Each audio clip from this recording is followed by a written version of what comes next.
Dans le centre-ville de Namur, des enfants sourds et malentendants vivent en immersion bilingue, en français et en langue des signes, parmi les élèves entendants. La naissance du projet s'est faite comme souvent dans le monde du handicap grâce à l'énergie de parents. Depuis une quinzaine d'années, l'Université de Namur, l'ASBL École et Surdité et l'École Sainte-Marie sont partenaires. Laurence Meurant et Magali Guéquière échangent et collaborent sur ce projet. L'intérêt pour moi, ça a été en fait une chance, c'est qu'au moment où je commençais mes recherches, le projet d'École et Surdité a démarré en même temps, quasi dans le même quartier.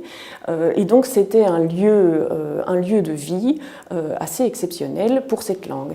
Un lieu de vie tout à fait naturel, c'est-à-dire les locuteurs sont de tous les âges, ils se parlent entre eux, c'est-à-dire ils sont en groupe, il y a des échanges aussi bien informels que très formels, parfois techniques sur des matières scolaires. Cet usage, cette pratique quotidienne de la langue dans une large palette de registres, non seulement nourrit la langue, nourrit pour moi, chercheuse, les questions qu'il y a à se poser sur la langue et guide aussi les thématiques principales des recherches à mener.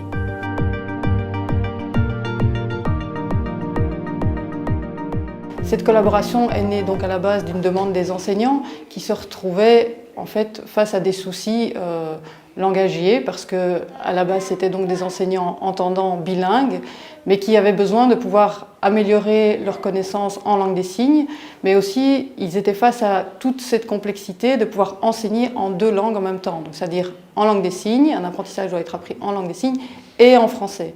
Et donc l'apport de l'université, c'est de pouvoir tout d'abord améliorer pour nous enseignants notre niveau de langue des signes, améliorer aussi notre niveau de français et tous les liens qu'on peut faire entre les deux langues.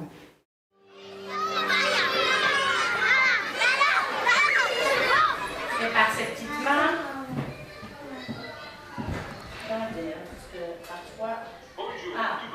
Hop là, voici la maternelle.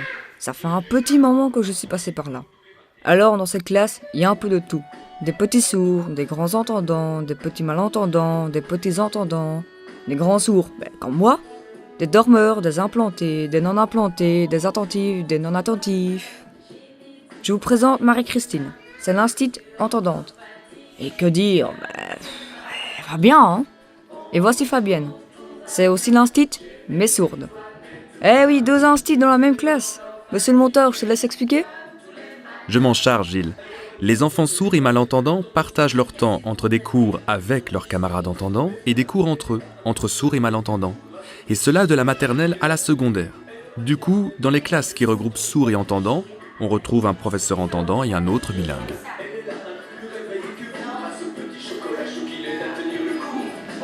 Donc le but en tant qu'enseignant, que ce soit pour des enfants sourds ou des enfants entendants ou quelque élève que ce soit, c'est d'exploiter au maximum toutes leurs capacités.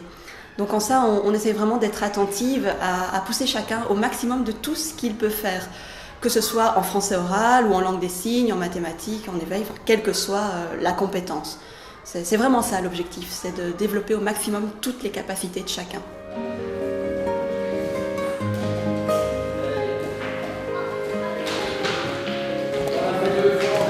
Les voir maintenant comme n'importe quel adolescent, pouvoir signer, pouvoir parler le français et être simplement bien, eux, avec eux-mêmes, avec leurs différences, se respecter eux-mêmes, mais pouvoir aussi aller vers les autres, pour moi, c'est cadeau, évidemment.